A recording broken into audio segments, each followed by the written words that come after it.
Okay, so I know what you're thinking. You're looking at the screenshot right now, and you're thinking to yourself, wow, this looks a lot like Genshin Impact. And yeah, you know what? It actually does. It looks eerily reminiscent of Genshin Impact, but just because it shares aesthetic similarities with another game, a game that is both beloved and hated by a lot of people, does not make this game inherently bad. A lot of people, as an example here, compare the upcoming Tower of Fantasy MMORPG to Genshin Impact as well. And whether you like or dislike Genshin Impact, there is no denying the massive, drastic effect that this game has had on the entire gaming industry. More and more developers have taken note of Genshin Impact and are now developing their games by using Genshin Impact as a benchmark with Genshin's audience in mind. Now, before we go any further, if you want to stay up to date with Noah's Heart, new upcoming MMOs, or just MMO news in general, scroll down, hit that subscribe button, and become part of our community. Now, we're not here to talk about Genshin Impact. We're here today to talk about Noah's Heart. Now, how many of you remember Dragon Raja? I think I did a video on that probably all the way back in 2019. Well, and this might be good news or bad news depending on whether or not you liked or disliked Dragon Raja, but Noah's Heart is being made by the very same people. And before you guys go ahead here and click out of the video, let's take a minute to go ahead and look at the trailer for the game.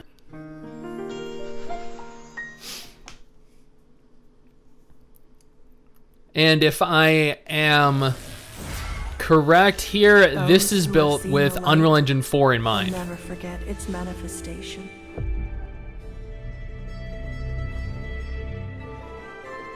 And as you can tell at the top right, it says real in-game footage.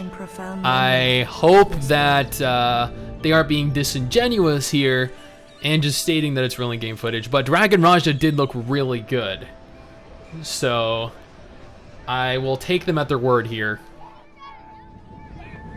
Wandering in the ray of light.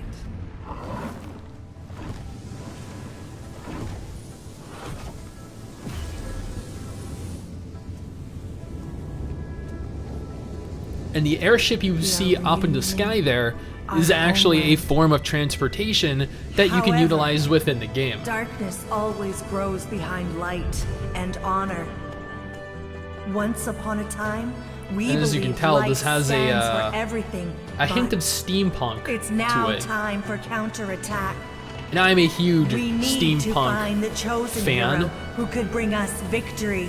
To this day, I still you hold it hear the against lights Snail call? Games for shutting down Black Gold Online. Welcome to Planet Noah. Planet Noah. So Noah's Heart is the name of the game, but the planet itself is called Noah. And that was the trailer. Now, this is an MMO that has been repeatedly brought to my attention on various different occasions over the last, man, I don't even know. I think it's probably been a year since this game was announced, and I continue to get DM after DM across pretty much every platform I am active on, asking me when I'm going to do a dedicated video on Noah's Heart, because I have covered games just like this in the past, and this is an MMORPG that genuinely looks like it has the potential here to be a worthwhile game that you might or might not want to invest some time into. Noah's Heart, if you weren't already aware, is currently accepting pre-registration for the upcoming test phase. Little is known about their requirements right now, other than the fact that it is currently open. The test phase was supposed to take place last week, but judging by the chatter that I've seen around the internet, it looks as though it has been delayed. So if you're looking to get into the game, now is probably the opportune time to navigate on over to the website and pre-register. Now, if you don't know exactly how to go about doing that, I will have a small guide over on our website, I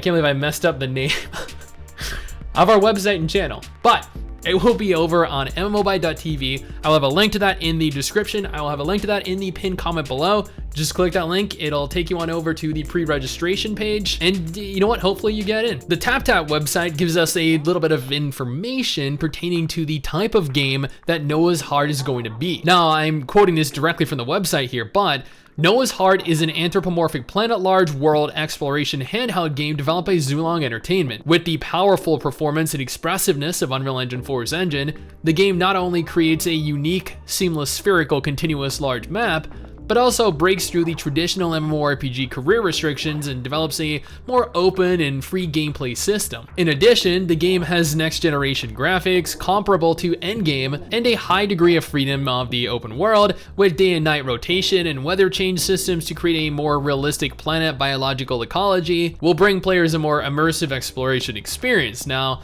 I do want to note here that that wasn't entirely like flawless English. There was a little bit in the way of translation errors there, and I'm not going to hold it against them, but I'm just letting you guys know that this was once again taken directly from the website in specific, which is not translated into perfect English or in English itself. Now, what I just went through was what the North American synopsis says. The Chinese synopsis is actually a little bit different. The Chinese version has additional text added on, stating that the game is distributed by Tencent Games, whereas the North American version has absolutely no publisher as of June 2021. I'm aware that this might be a bit of a turnoff to some people because Tencent Games isn't really known for developing nor publishing quality titles. Nevertheless, this MMO is developed by Zulong Entertainment and will likely have a completely separate publisher once it launches within North America and Europe. And yeah, there is a 100% confirmed English release of the game, as not only do we have an official English page, but we have an English Facebook page as well. Granted, we don't have an ETA on when the game is ultimately going to be releasing over in the West,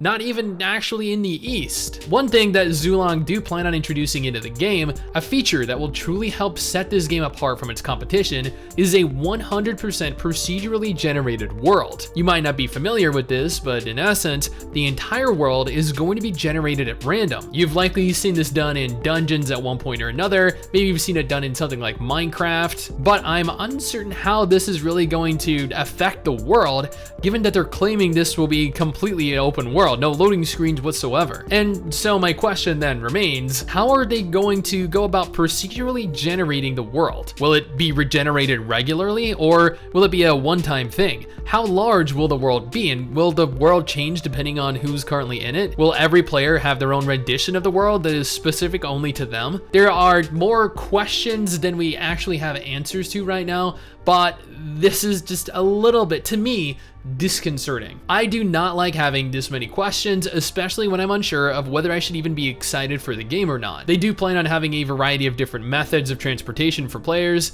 You can traverse the world on foot, you can ride various different types of mounts, you can sail the air via airship. Airship travel functions much like the airship travel in World of Warcraft. For those of you that have played it and experienced that, it's been confirmed that players will be able to form relationships with various different NPCs around the world. Yes, for those of you that are unable to converse with people IRL, we will be able to in-game. I feel like the developers are actually doing this on purpose now. They do know their target demographic, don't they? So I'm unsure of whether or not I should be excited for this. I've played my fair share of mobile games and the vast majority of them have sucked. I have played a few good ones like Guardian Tales and yes, to an extent, even Genshin Impact and Honkai Impact, so this releasing on mobile first doesn't really make this a bad game. It's the developers and consequently the publishers that will ultimately decide whether this is a good or bad game. Now, as of June 2021, this game is, much like Dragon Raja, confirmed to be coming out pretty much exclusively for mobile devices, but just because it is only coming to mobile devices right now